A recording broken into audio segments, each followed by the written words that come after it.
Ruslan. What do you think, like, church culture plays into the deconversion conversation, people walking away from the faith, right? Deconstructing the faith.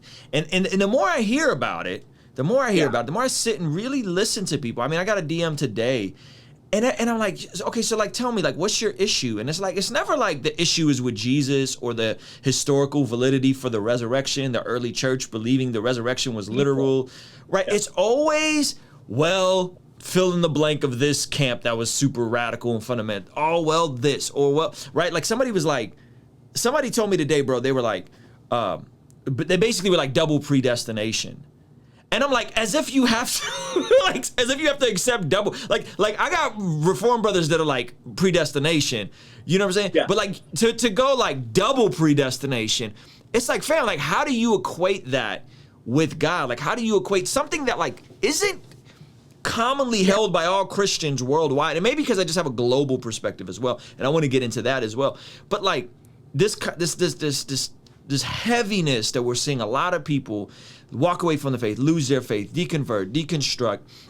How much of that do you think is connected directly to church culture, churchianity, and not an attack of Jesus, but like, fam, like I feel like I've been cornered into a room and it seems like y'all are saying this is Christianity, take it or leave it. And I don't know if that's right. Like this doesn't, and I'm not saying it's all about feelings, but like this doesn't seem right. The way we treat these people, the way we speak about these things. I just, and what I think it is, I think it's their imago Dei. I think it's the image of God and the law of God written on their hearts that's in conflict with this very real church culture thing. So I'm curious to hear your thoughts on that, because I know, you know, you have a background and I'm sure you've dealt with doubt and tough questions and all that kind of stuff. So what do you make of all of that together? Man, I will say, so I grew up Pentecostal. I was born in 92, so I grew up Pentecostal, man. So I went through church Sunday morning, Sunday night, Wednesday night, and there was this understanding of, just like an unspoken, like, this is what we do. This is what we do. Everything that we did was, this is what we do. And so we weren't allowed to, like, ask questions, you know, in a way. So I remember the first time I had brought up to my parents when I'm kind of going through deconstruction back before everybody else was. No, I'm just kidding. But, you know, back when I was going through it myself, and I kind of realized, like, hey, I don't know how much of this I understand or how much of this, like, I want to bring up. And even bringing up to my parents, like, what is this? I know I was filled with the Holy Spirit at a camp when I was 11, but what was that? What's the purpose of that in my day-to-day? What's the purpose of that in big gatherings? Tithe. I was told all the time, like, my dad would give me $10 and he'd go, hey, 10% of that, which is $1, needs to go back to the storehouse where you're spiritually fed. And I remember bringing those things up, and it was like, well, no, that's because we've always done that. I remember there were all these things that were just like understood. And I remember asking questions, like asking my parents, like, what does this mean? And I think now a lot of people my age, instead of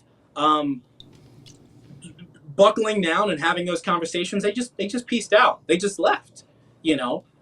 They went to college and they realized, like, hey, I'm tired of giving my money to another church. I'm tired of seeing people collect thousands of dollars and then still ask to still collect money to donate to a thing and to do a thing. And I think that's where a lot of it was. I remember a pastor once said, you know, the church is people, and people are messy. And I think now, where we are now, like, a lot of us are okay with wrestling with the mess and talking to each other about sin and what church needs to be and how we're supposed to conduct ourselves in whatever kind of, like, as parents. Like, I find myself with your dad, like, talking to other guys who are dads. I'm like, hey, like, what are you doing? Hey, this is how I feel. Hey, let's do this. But at the time, it's like, you know, fatherhood for the glory of God and raise up a child in the way that you should go.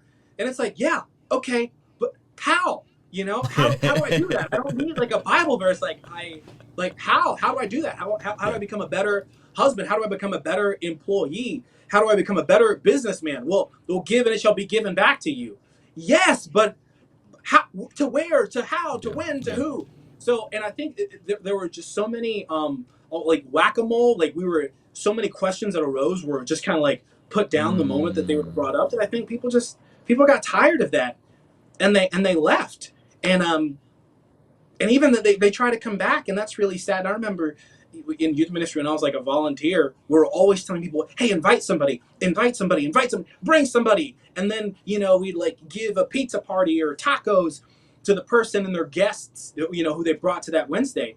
But I mean, thinking back on it, the preaching was not it.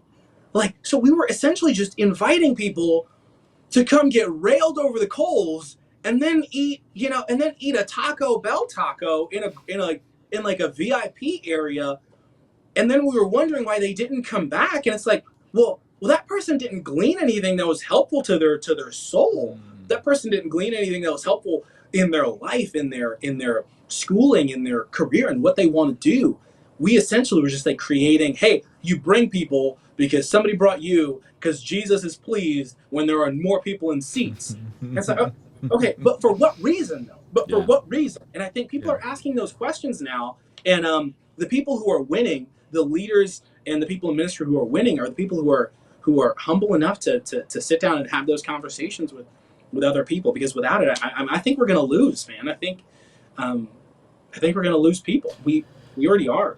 Like, I came to the faith through, I guess, almost like a deconstruction process. Like, I grew up Armenian Orthodox, very weird, like almost Catholic type. There's some church hurt there early on. And then once I started coming around like a seeker-friendly church, the very first thing I was confronted with was like all of the big questions, like, is Jesus God? Like, is the Bible reliable, right? And I was talking to a Jehovah's Witness girl, and I was like, why are they asking for money? Like, what is this thing, right? Like, and so I was going to like a seeker-friendly church, but I was also like reading the Jehovah's Witness stuff, and then I had friends that like were Muslims, so I was like studying the Quran, and I was really working through a lot of this stuff fairly early on. At least the big questions, like the big question. I wasn't afraid to ask, like, why y'all say Jesus is God? Because it says he's the Son of God, right? I had to sort that out early on in the process. So it's very funny to me that like that's now a thing.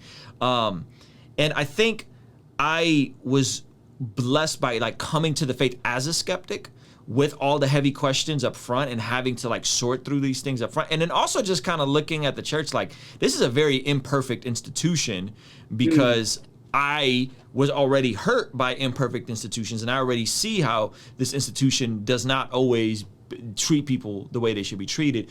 Kingstream Entertainment, Ruslan. When the culture says do what you love, we respond with love what you do. You may have responsibilities that you aren't passionate about, but loving what you do means being faithful to what's in front of you, committing to excellence as if that were your greatest dream. Colossians 3:23 says, work diligently at whatever you do, as though you were working for the Lord rather than for people. Love what you do. Love what you do. Kingstream Entertainment, Ruslan. Yo, thank you so much for making it to the end of this video. If you found it valuable, considering giving it a like and subscribing. This month, I'm releasing the Love What You Do collection. And to celebrate, I'm doing a 3-day virtual event to help us go from learning to love what we do to ultimately doing what we love. By the way, it's free, so hit the link in the description to grab your seat today.